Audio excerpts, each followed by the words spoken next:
Burn out. How to recover from severe burnout. Let's go. Come on. Let's talk about this because it's a real thing.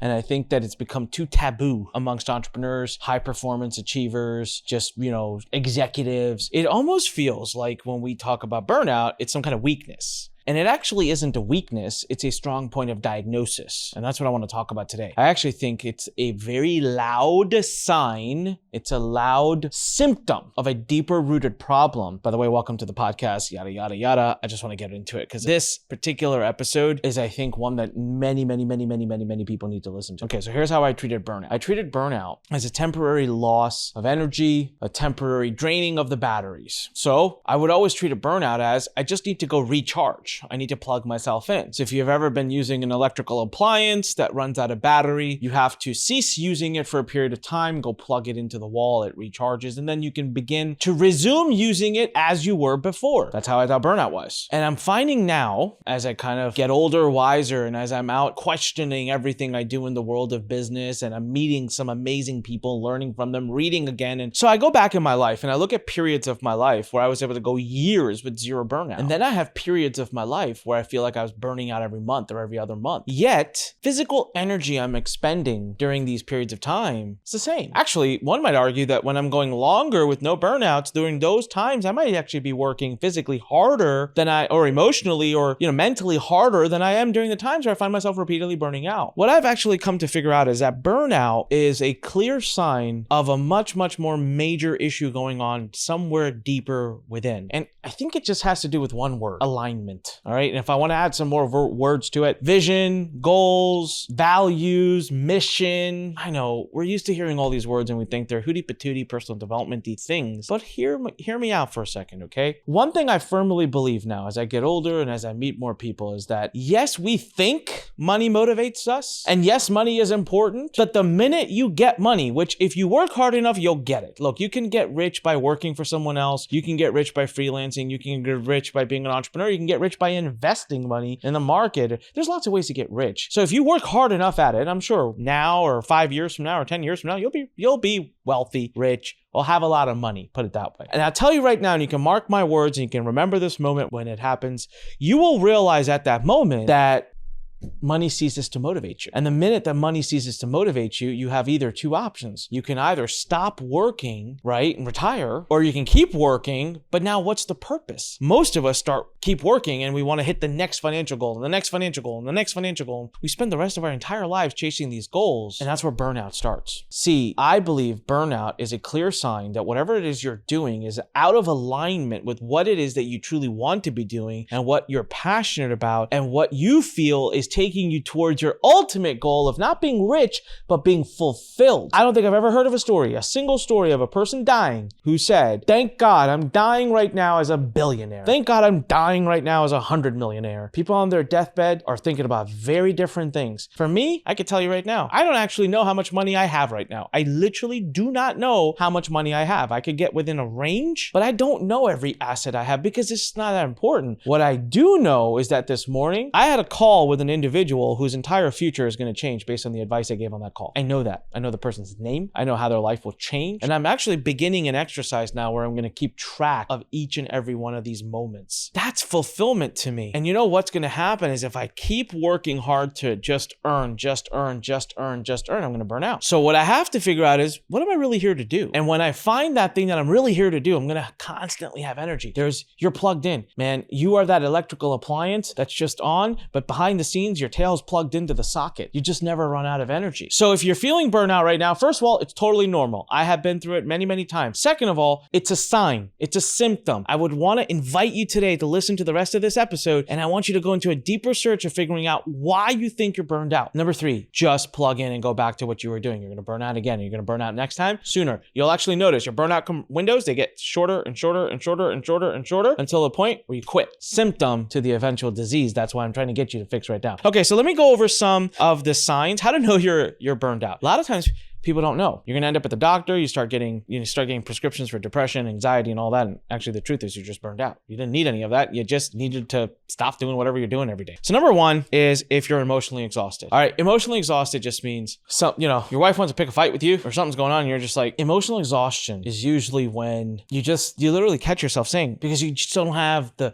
courage. You just don't have the energy to mull up, you're just like, whatever. It's that feeling. It's a big sign of burnout. Number two, headaches, blood pressure, check your blood pressure, headaches, blood pressure, tension. You feel actual tension points in your neck and in your shoulders and in your back. I can actually physically feel burnout. Not everyone physically feels it. When I get burned out, it's usually like super aggressive. So I feel it in my body. Okay. Number three, anxiety and depression. Notice how I say anxiety and depression. I personally have never met a depressed person that doesn't have anxiety. And I've personally never met an anxious person that's not on the borderline of, kind of find the two to be pretty similar. Anxiety is when you're constantly worrying about something that doesn't really exist. It's the what ifs that scare you. Depression is this feeling of just detachment and I quit, I give up. They definitely are different, okay? I'm just saying typically they kind of go together. Even now, most doctors, they prescribe anxiety medication to people with depression and vice versa. Even psychologists and psychiatrists are treating the two pretty much the exact same.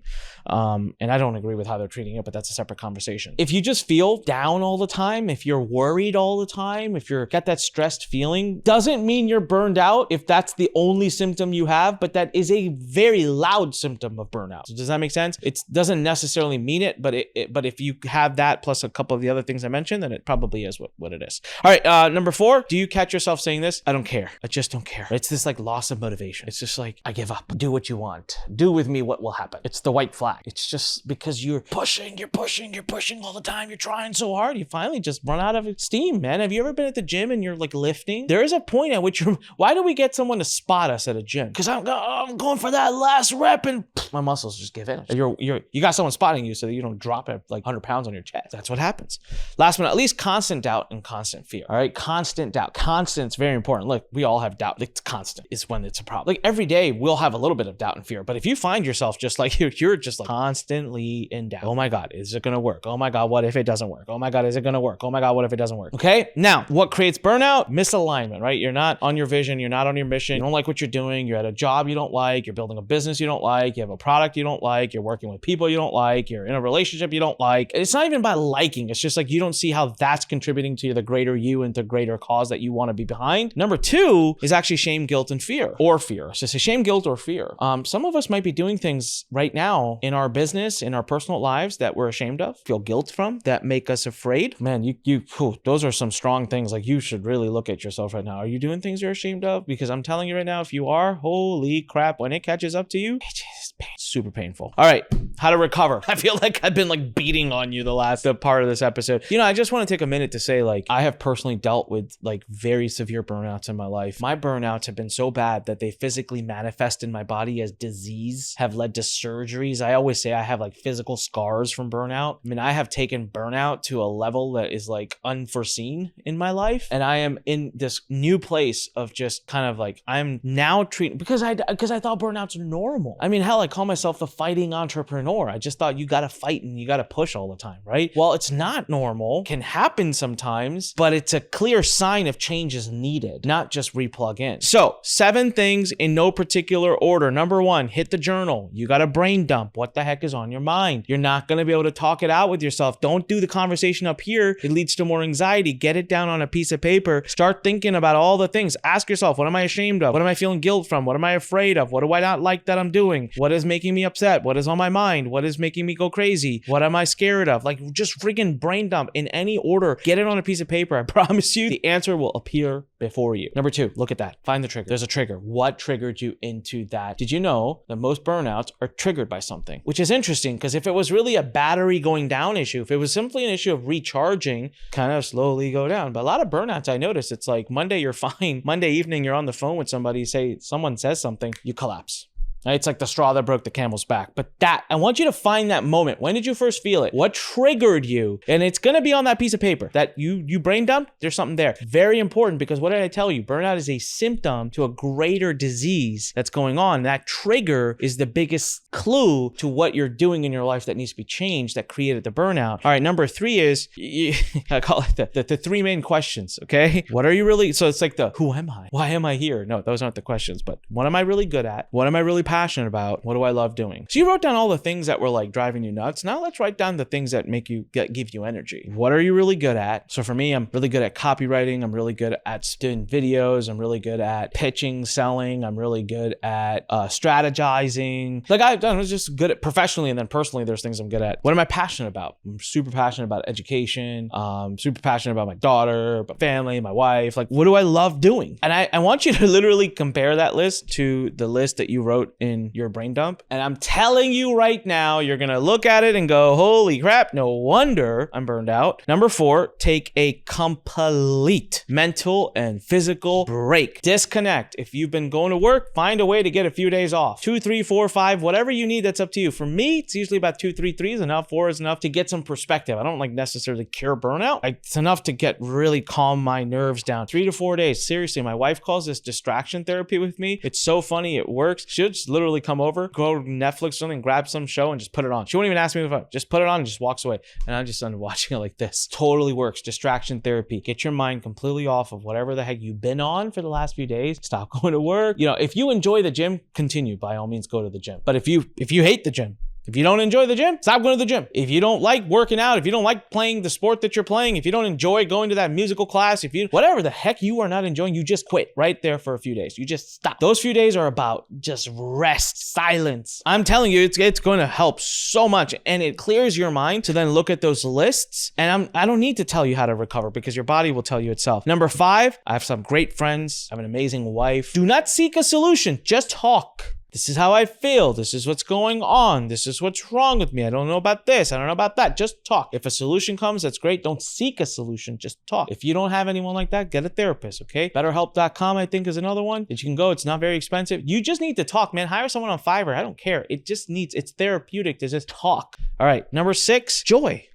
What do you have fun with? Do you have fun playing with your kids? Do you have fun playing with your dog? Do you have fun going out for a walk? Do you have fun playing tennis? Do you have fun listening to music? What do you enjoy? There's got to be something you enjoy. Do you enjoy cooking? Do you enjoy, I don't care what it is, just go do it. Those 3, 4, 5 days that you're off, you can either choose to take, so for me, I take 3, 4 days off. I don't even want to do anything fun. I just need to shut down. And then I follow that up with 2 or 3 or 4 days of fun. Joy. Last but not least, this one you're going to hate, but it is super duper freaking important. Are you ready? I've been the worst at this, and I am now making a conscious effort to become the best at this. It's the simplest thing you can do to improve your life in ways you never imagined, mentally, emotionally, physically. Ready? Most of the time that you're burned out, depressed, anxious, having massive stress, having major feelings, the best thing you could do, sleep an extra 2 hours that night. Don't do 7 or 8, do 10. All right, go 2, 3, 4 days, sleep, take naps. Your body needs to recover. It needs healing time. Now, make that a regular part. I have gotten very good at making my sleep, improving my sleep. And I'm telling you right now, if I'm burned out, those 3, 4 days I take off, if I can just make sure I sleep very well, snap right back into shape. Not that hard. So the biggest thing I want you to walk away with today though is, and the biggest thing I want to tell you is that it's okay to burn out. It is not okay to keep burning out. It is okay to be burned out. It is not okay to just plug back in, recharge, and go back at it again. Burnout is a symptom to a greater cause that needs to be addressed. And yes, you absolutely can go hard at a dream, at something you're doing in your life, and not burn out. As long as you are plugged into the greater you, the thing that you're super excited to do, and you are passionate about what you're doing, and you're waking up every morning excited about the day, I don't think you're going to burn out. This is Anik Singal reminding you, when life pushes you, stand straight, smile, and push it the heck back. Thanks for listening to this episode. Make sure you subscribe and tell other people about our episode and our podcast. Love you guys. Go out there, keep hustling, keep fighting, but do it in a great way, a friendly way, a fun way. Find the thing in your life that's got natural momentum and go ahead and push towards that. It won't be stressful. And if you're burning out, take some time off. Talk to you later. Bye. Thanks for listening to The Fighting Entrepreneur with your host, Anik Singal.